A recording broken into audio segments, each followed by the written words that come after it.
Hello, my name is Khristanne Barekman, and today I will be presenting my research presentation on suicide rate estimates per 100,000 people.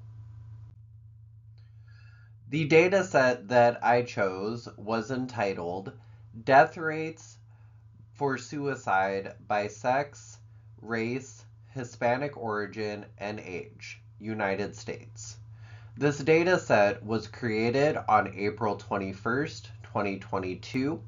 It was published by the Center for Disease Control and Prevention, and it is data on death rates by suicide by selected population characteristics.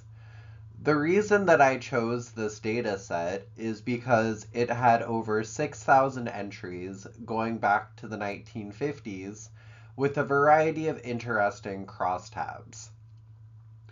I got this data set from the data.gov website, and I initially wanted to look at maybe vegetable prices, maybe to look at inflation numbers over the years, but this really was one of the largest and most interesting, at least in terms of statistics, databases that I could find.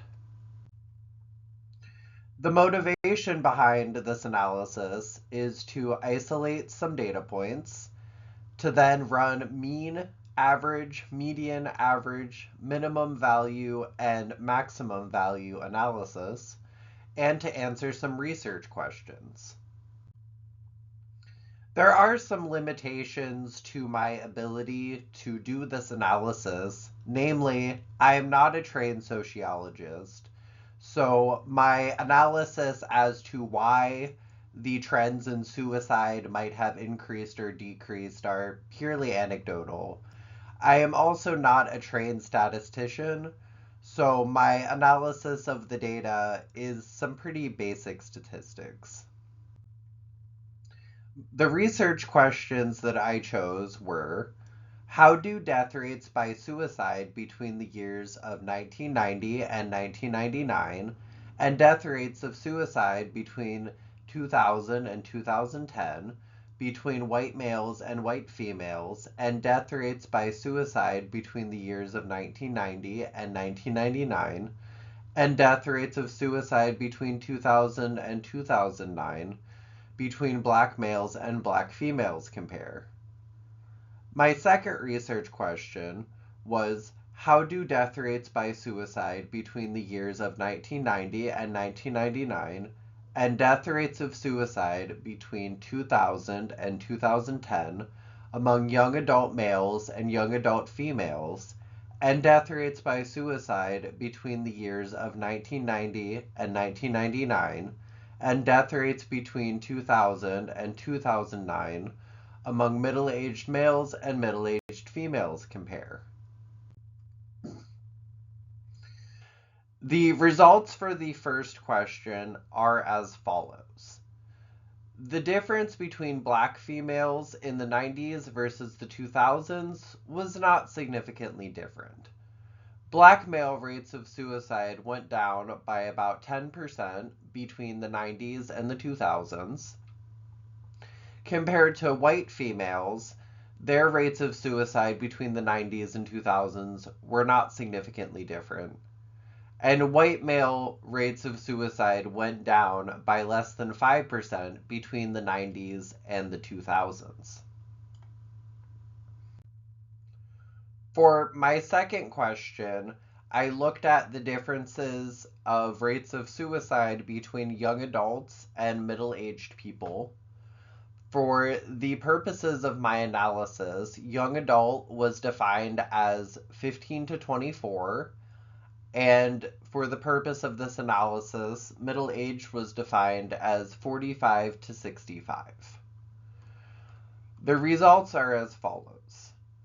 Young adult female suicide went down by more than 50% between the 90s and the 2000s. Young adult male suicide went down by about 25% between the 90s and the 2000s. This is in contrast to an increase in suicide rates among the middle-aged. Middle-aged female suicides went up by more than 10% between the 90s and the 2000s. Middle-aged male suicides went up by a similar rate of around 10% between the 90s and the 2000s. But there was one significant data point that stood out, and the motivation behind this question kind of comes from my inclinations having to do with being a 2000s child, having seen the effects of the Great Recession on the economy and those around me. And I had known that there was an increase in middle-aged male suicide around that time period, but it was very interesting to find the specific data point in the year 2009, where middle-aged male suicide peaked at 27.9 per 100,000 of the population. And I believe, as I previously stated, that this had to do with the Great Recession. Many people were laid off when auto manufacturers closed their doors. And anecdotally, many people lost their jobs, their savings through the stock market crash, and their ability to retire. Thank you for listening to my presentation.